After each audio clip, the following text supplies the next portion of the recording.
Olá, o Amigo Animal está começando e hoje eu estou trazendo uma pessoa para conversar com a gente sobre essas queimadas que estão destruindo a nossa natureza.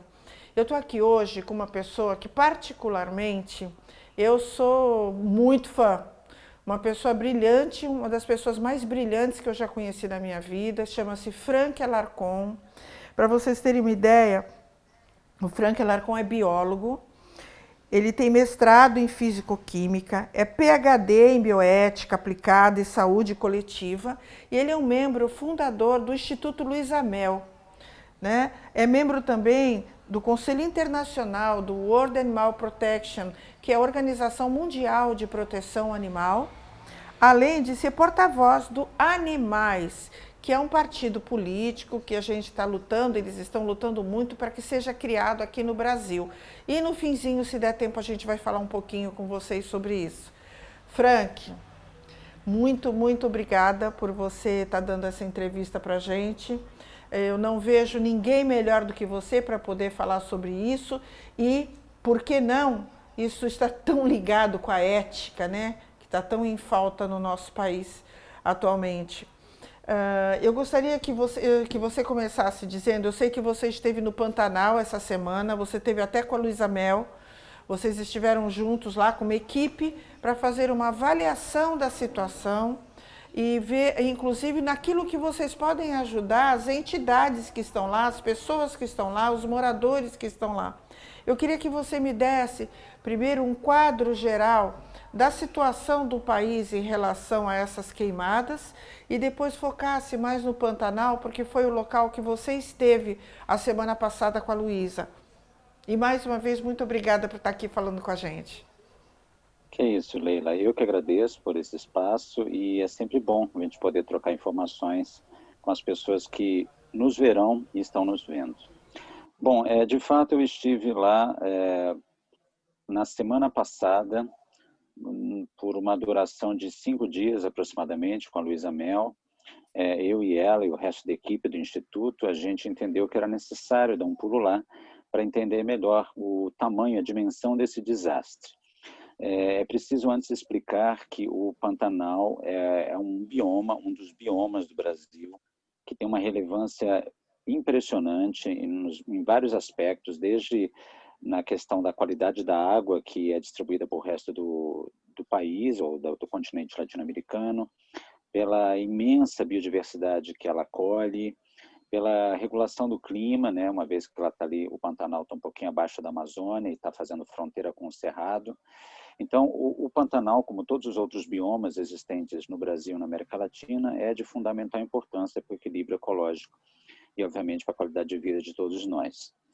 O Pantanal é a maior área, maior planície inundável do planeta.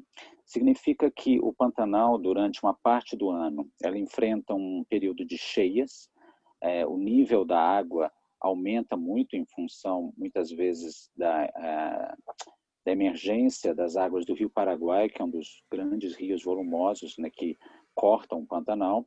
E em um outro momento do ano, ele enfrenta o que a gente chama de período de seca, onde, em função da variação climática, da estiagem, as águas baixam, e esse período de seca é justamente um momento em que os nativos, as pessoas que vivem lá, elas condicionam toda a sua vida em função dessa alta e baixa de águas. O Pantanal, no Brasil, ele integra não somente uma parte do Mato Grosso, como do Mato Grosso do Sul, mas ele se espalha também para o Paraguai e para a Bolívia. É uma área de aproximadamente 187 mil metros quadrados, 1.000 quilômetros quadrados, perdão, e, a título de comparação, nós podemos dizer que ela é um pouco maior do que a cidade de Paris, ou seja, é muito grande. Infelizmente, este ano nós constatamos um número muito aumentado de focos de incêndio, o que fez até agora, infelizmente, com que nós perdêssemos já mais do que 3,1 milhões de hectares em função das queimadas. Queimadas essas que já foram registradas por imagens satélite desde o começo do ano, isso é muito atípico. Normalmente o período de seca ele começa por volta de junho, julho, se estende até outubro, mas os focos de incêndio e uma estiagem histórica, ou seja, um período de seca de baixa umidade muito grande, não experimentado nos últimos 47 anos, já foi evidenciada nessa região logo no começo do ano. Ou seja, o período de seca, ele hoje, este ano, ele é maior do que o normalmente encontrado e, além disso, focos de incêndio foram evidenciados numa razão muito maior do que o esperado.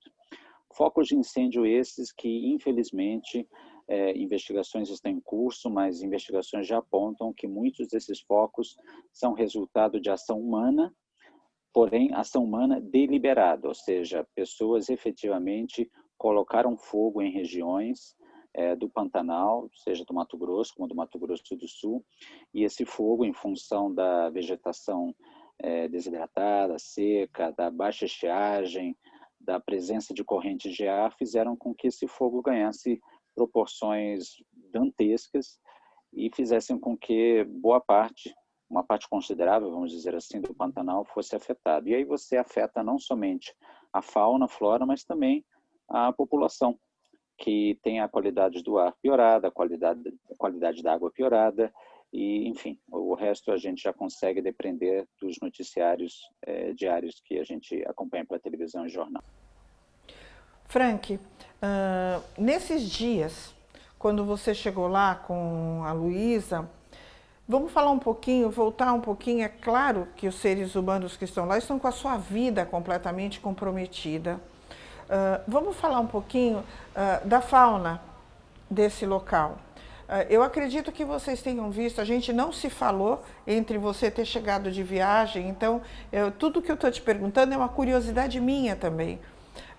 Eu acredito que vocês devem ter encontrado, que eu tenho lido, animais em estado de agonia, animais queimados, uma tragédia com os animais, né? E me faz um breve resumo do que vocês viram e do que é possível, estar sendo feito nesse momento a esses animais. Como está a situação de ajuda aos animais nesse momento? Bom, numa situação de incêndios de volume gigantesco, você enfrenta dois estágios dessa catástrofe: o incêndio propriamente dito e o período pós-fogo, quando o incêndio ele já foi aplacado, ele já se extinguiu pelo simples fato de que não tinha mais o que queimar, só que as consequências do incêndio são tão ruins, tão horríveis quanto o incêndio propriamente dito. Vamos colocar dessa maneira. O incêndio, obviamente, ele atinge dimensões muito grandes. Os animais que podem, eles fogem. Alguns animais são mais lentos, alguns animais não conseguem fugir do fogo pela velocidade com que ele se alastra. Vamos colocar assim, uma cobra, uma serpente, ela não necessariamente ela tem a agilidade necessária para fugir do fogo. Anfíbios, rãs, pererecas, que dependem muito da umidade, elas são afetadas imediatamente pelo aumento da temperatura resultante do fogo. Outros animais, às vezes alguns felinos, às vezes algumas aves, elas conseguem fugir do fogo, mas isso não faz com que elas estejam fora do perigo, porque na medida em que o incêndio se alastra e ele vai consumindo boa parte da vegetação, ele vai destruindo ninhos, ele vai destruindo uma série de outros habitats que são necessários para o equilíbrio daquela cadeia biológica, ela vai contaminando os leitos aquosos em função das cinzas, das madeiras, das plantas que são produzidas e depois espalhadas, seja pelo vento, seja em função do movimento dos próprios animais. A comida que esses animais utilizam para sobreviver, ela simplesmente é extinta. É isso que eu ia te falar, eu ia te perguntar sobre isso. A alimentação, como é que ficou a alimentação desses animais? Não, é diferente de você encontrar um animal num incêndio, desculpe a interrupção, numa comunidade, os animais estão passando fome, você vai lá e leva um saco de ração. Agora, o que fazer com esses animais? Esse é um dos trabalhos que está sendo feito agora por equipe de voluntários, de médicos veterinários, biólogos que estão dedicados a isso. É o que a gente chama de fome cinzenta, que é a fome resultante do período pós-fogo. Porque eu vou tentar... Tentem imaginar vocês numa grande planície cinza, sem nada, tudo queimado. É exatamente isso, é um cenário apocalíptico, a temperatura elevada, os leitos aquosos eles estão consumidos ou muito poluídos, às vezes eles deixam de existir.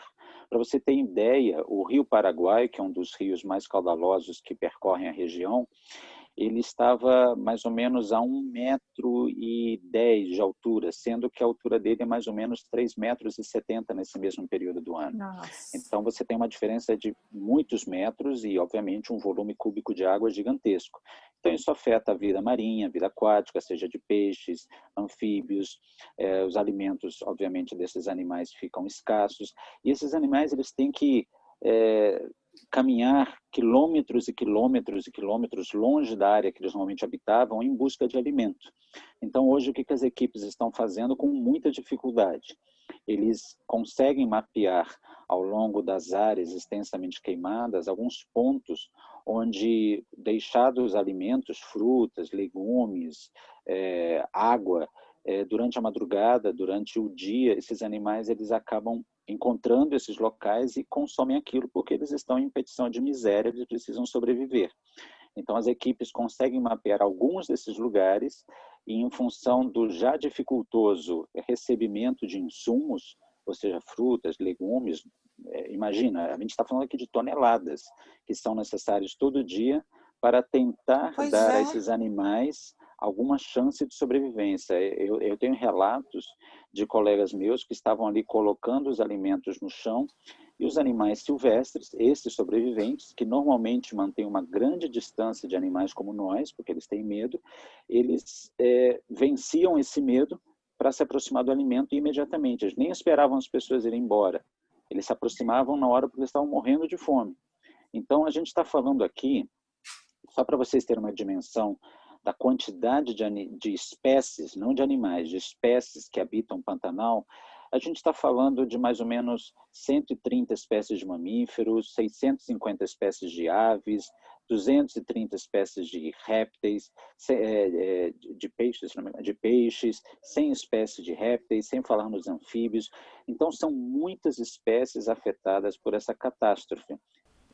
Eu acredito que o que vocês viram foi mais ou menos parecido com aquilo que a gente viu quando entrou no embarque de animais vivos, que são imagens que nunca mais saem da nossa cabeça. Frank, eu vou te pedir licença, a gente vai parar um minutinho, a gente vai para o intervalo e volta já já com Frank Alarcon.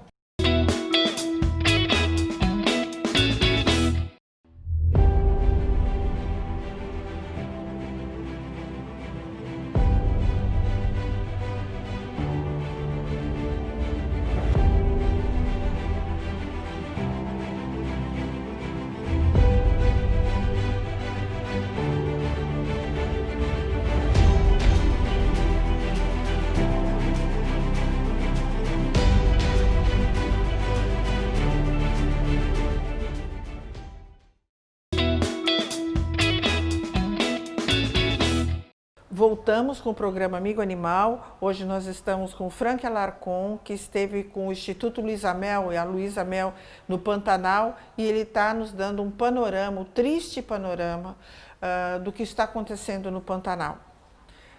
Frank, você estava nos dizendo das dificuldades que vocês encontram em todo esse percurso que vocês fizeram, né? Eu fico pensando que nesses locais vocês têm muita dificuldade de contato com as pessoas, porque são muito distantes, são distantes um local do outro, além da dificuldade na comunicação. Ou vocês não tiveram esse tipo de problema? Como é que vocês conseguiam se comunicar através do celular, chamar um socorro? Vocês conseguiam fazer isso? Não, muito pelo contrário. Você está correta na sua análise. As distâncias lá são gigantescas. O tempo que se gasta para você ir de um ponto ao outro são pares de horas, não são 20 minutos, 40 minutos. Você demora 3 horas para fazer um transcurso que você faria provavelmente em 1 hora. as estradas, né, pelo menos ali no Mato Grosso, no Pantanal Norte, que a gente chama a Transpantaneira, ela é uma estrada que remonta à década de 70. Ela tem dentro dela 118 pontes, se não me engano, e a maior parte Nossa, dessas pontes são pontes de madeira. E são meu pontes que têm Deus. aí uns 30 anos, então algumas delas são absolutamente intransponíveis e outras você tem que passar com a caminhonete ali torcendo para você não cair. O problema de locomoção é gigantesco, não existem postos de gasolina, ou seja, se você percorre um trajeto, você tem que ter o planejamento da gasolina para voltar. Os carros não Nossa, é podem... verdade, eu não tinha pensado nisso. Você tem que Não, planejar a ida e a volta. tudo, você tem que planejar tudo. Comida, gasolina, o tipo de veículo, um carro comum, ele sofre ali naquelas circunstâncias. A comunicação é inexistente, não existe comunicação, sinal de celular, vez ou outra, em algumas pousadas, às vezes em alguns horários do dia. O Pantanal, isso não é diferente para a Amazônia também, são áreas absolutamente isoladas, onde tudo o que você faz lá, ele demanda um planejamento prévio. E não somente isso, por exemplo, eu, junto com a Luísa, a gente, um bom número de vezes, desceu o Rio Paraguai, uma parte dele, procurando animais para resgatar, focos de incêndio. E aqui a gente está falando de 4, 5 horas rio abaixo. Então, são 5 horas para Nossa. descer de lancha, 5 horas para voltar. E eu até estava brincando com a Luísa. Luísa, se acontecer alguma coisa com a gente aqui, e viajando de noite, às vezes, a gente estava numa escuridão, num breu tremendo, não existe iluminação. O lancheiro é uma pessoa local que conhece o rio, né, com a palma da mão. E eu estou falando de margens muito distantes uma das outras, são rios muito caudalosos. Se um de nós caísse no rio, Não, já era, nunca mais. por mais que nós estivéssemos usando coletes, o rio tem piranhas, você se perde na escuridão. Então, sinceramente, naquela hora você não pensa muito nos riscos, mas olhando friamente hoje, depois conversando com a Luísa, eu falei assim, Luísa, as coisas poderiam ter dado muito errado para a gente lá. Então, são ambientes absolutamente inóspitos, selvagens, o que tem um lado bom, obviamente, que permite que a biodiversidade lá ela floresça, mas tem um lado ruim, porque em situações como essa, você tem muita dificuldade de enfrentar a tragédia, seja ela o incêndio, a enchente, a seca e tudo mais. E existe um ponto que eu faço questão de frisar aqui, é que durante esse período que estivemos lá, e através de relatos antes também da nossa presença, a ausência do poder público é uma das coisas mais marcantes lá.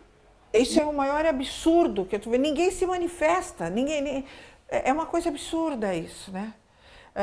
Tinham agentes do poder público em número, em efetivo substancial, e distribuídos apagando fogo. Eu e a Luísa, uma hora a gente passou por um foco de incêndio, a gente tentou apagar aquele foco com o motor da lancha, e era uma coisa relativamente trivial de resolver, mas realmente a gente não encontrou bombeiros, brigadistas, para dizer que não encontramos, encontramos sim alguns, mas numa quantidade tão pequena, para uma área daquela dimensão que é praticamente desprezível. A impressão que dá é assim, ou então chega e fala assim, olha gente, nós estamos tentando de tudo, mas a gente não tem pessoal, eu estou precisando de gente aqui. A impressão que dá é que assim, não está acontecendo nada, está tudo certo, é para ser isso mesmo, é para acontecer isso mesmo. O que eu escutei é assim, é normal nessa época do ano. É normal nessa época do ano a gente perder bilhões de espécies, milhões de espécies, é normal. Se fosse normal, nós não teríamos mais espécies. É uma coisa tão absurda ouvir isso, né? Causa indignação.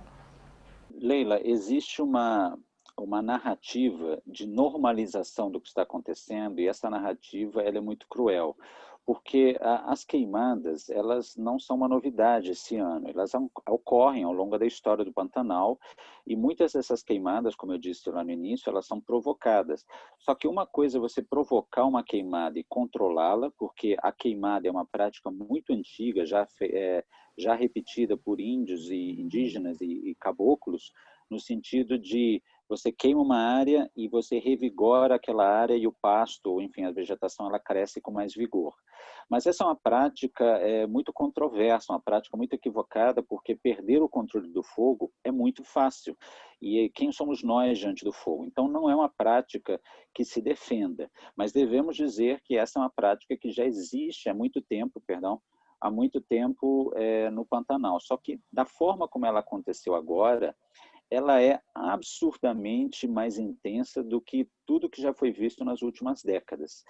E a ausência do poder público na forma de profissionais que estejam lá para controlar o fogo e tal, é muito marcante, porque, imagine, você tem a vegetação seca, uma estiagem histórica decorrente do aquecimento climático global, que as pessoas não estão dando a devida importância a isso, né? As queimadas na Amazônia, a mudança no clima da Terra afeta todos os biomas do planeta, e o Pantanal é um deles. Os rios voadores, por exemplo, que se formam na Amazônia, grandes bolsões de umidade que são deslocados, se deslocam até a Cordilheira dos Andes, não conseguem atravessar a Cordilheira dos Andes e descem, atingindo os estados do Mato Grosso do Sul e Mato Grosso, eles estão sendo cada vez menores. Então, a estiagem, ou seja, os períodos de seca, vão ficando mais fortes, está tudo interligado. Então, a ausência de pessoas ou profissionais preparados para planos de contingenciamento dessas tragédias é de uma barbaridade sem tamanho. Então, a narrativa de hoje é, não, fica tranquilo, isso acontece sempre. Só que Meu está Deus. acontecendo de uma maneira muito mais violenta, muito pior, e existe, essa é uma posição pessoal minha, mas ela encontra ressonância em vários colegas, existe sim um interesse de destruir Claro, parte claro, daquela área por claro. razões outras que a gente pode comentar se for de interesse. Tá, Frank, eu acho que a gente não tem muito tempo de programa. Eu queria que você me fizesse um resumo do que está por vir, do que pode ser feito, porque a nossa reunião vai ser encerrada em pouquinho tempo. O que os brasileiros podem esperar para tentar salvar o máximo possível desses animais, para tentar salvar o máximo possível dessa vegetação? O que a gente pode esperar, já que a gente não tem poder público municipal, estadual, federal, estão todos preocupados com as eleições, está tudo certo, cada um na sua cidade preocupado em se eleger assim, e naquela região, o contato que a gente tem de outras pessoas, de outras entidades que estão lá, é de que não há nenhum apoio de governador, de prefeitos, de nada. Para eles é como se não existissem. Eles estão em campanha. E o que a gente pode esperar, já que não há esse apoio que deveria haver e que é o apoio que poderia custear ações mais enfáticas? O que as entidades de proteção animal, os moradores, mesmo os bombeiros que estão lá, às vezes sem nenhuma condição de ajudar, o que a gente pode esperar disso?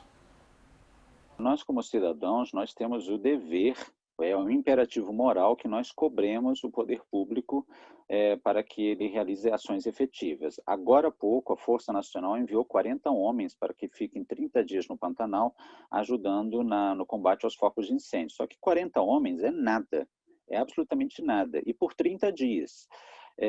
Daqui a um par de dias, eu e Luísa teremos uma reunião com o governador do Mato Grosso e nós vamos apresentar algumas pretensas soluções, algumas estratégias para justamente mitigar esse problema. Agora, cada uma das pessoas que eventualmente ver esse relato, mesmo que você more longe do Pantanal ou da Amazônia, você precisa pensar que tudo isso nos afeta qualquer um, do Sim. Brasil, da América Latina, do globo. E uma das principais engrenagens que movimenta essas ações deliberadas de focos de incêndio, destruição da biodiversidade brasileira, é a indústria da carne. A pecuária ela é um dos grandes motores, né, engrenagens que se utiliza de commodities, aqui estamos falando de vidas, bois, né, mas também estamos falando de aves e de suínos. O Brasil ele baseia muito da sua economia na indústria da carne, e a indústria da carne está intimamente ligada ao desmatamento e às queimadas. A queimada, na verdade, é um passo subsequente ao desmatamento, e o desmatamento ele é feito muitas vezes para alocar bois. bois que depois são mortos e exportados vivos ou em pedaços e vendidos tanto para o mercado internacional como local. Então, a pecuária está destruindo a humanidade. Se a gente pode pedir alguma coisa, evite de comer carne 1, 2 vezes por semana. Se você fizer isso, tira a carne do prato 1 vez por semana, depois tira 2 vezes por semana. Ninguém está pedindo para você virar vegano, vegetariano, mas se todos fizerem isso, se todos diminuírem o consumo da carne, você vai estar ajudando muito, muito, muito a acabar com esse crime que está acontecendo no país, com esse desmatamento ilegal que acontece no país. E falando em bois, eu preciso lembrar, vocês que moram em Santos, e até porque no Brasil inteiro, o embarque de animais vivos que nós tivemos aqui no navio Nada, que embarcou 26 mil bois, e que Santos foi a primeira cidade do mundo. E eu preciso dizer aqui que graças à coragem do prefeito Paulo Alexandre Barbosa em multar uma empresa que estava trazendo os bois para embarcar no nosso porto, a Minerva Foods, que foi multada em mais de R$1,5 milhão, graças ao Frank, junto com a doutora Magda Regina, eles passaram a noite na minha casa, digitando, montando tudo aquilo que a gente viu na visita dentro do navio, as atrocidades, como esses animais são transportados vivos, como esses animais são embarcados, ninguém contou, a gente viu, a gente assistiu isso. É de uma crueldade em pensar que tem veterinários formados lá dentro, dizendo que aquilo está dentro da lei. E o Frank foi o grande mentor, junto com a doutora Magda, de passar quase que 12 horas seguidas para apresentar ao juiz, que foi o que fez a gente pela primeira vez no mundo brecar o navio, para fazer uma avaliação, e pela primeira vez no mundo a gente incitou outros países, até a gente foi para Portugal, né, Frank, conversar com as pessoas lá que também estavam com esse problema, a olharem com outros olhos e com mais otimismo para que um dia esse ato criminoso do embarque de animais vivos acabe, ao menos no nosso país. Né? Então, Frank, eu quero te agradecer aqui de público a tua dedicação, tudo que você fez por eles, que eu tenho certeza que Deus lá em cima não vai esquecer nunca. E muito obrigada, parabéns, um beijo para a Luísa. A entidade, o Instituto Luísa Mel, faz doações de medicamentos, a Codevida, aqui de Santos, busca medicamentos, a ONG Viva Bicho também recebe doação de medicamentos, e eu quero agradecer, mando um beijo para a Luísa, que o que ela precisar, a gente está sempre junto, tá bom? E a você também. Você sabe que eu tenho um carinho todo especial por você. É recíproco, Leila. Obrigado pelo seu espaço e espero que as pessoas ponham a mão na consciência e entendam que as ações do dia a dia têm influência, sim, no globo e na vida de muitas pessoas e animais. Tem, sim. Muita influência. Muito obrigada, Frank. Fica com Deus. Um beijo. Tchau, tchau. Obrigado. E o programa Amigo Animal vai ficando por aqui. E vamos juntos embarcar nessa, gente. Vamos diminuir o consumo de carne, que com certeza a gente vai estar ajudando o planeta, porque a gente sabe que quem assiste esse programa é totalmente comprometido com a causa animal. Até a semana que vem.